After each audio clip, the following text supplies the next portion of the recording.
Ini konon ceritanya bikin blebek, bikin hipnotis burung. Terhipnotisnya burung ditangkap gampang.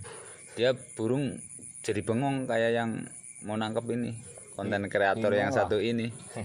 Ngapak milenial. Nih bunyinya kayak gini. Tuh, gila kan suaranya?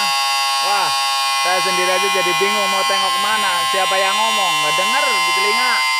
Ya udah dulu dah. Tuh kan, pantesan burung sampai bingung itu suara apaan. Dah.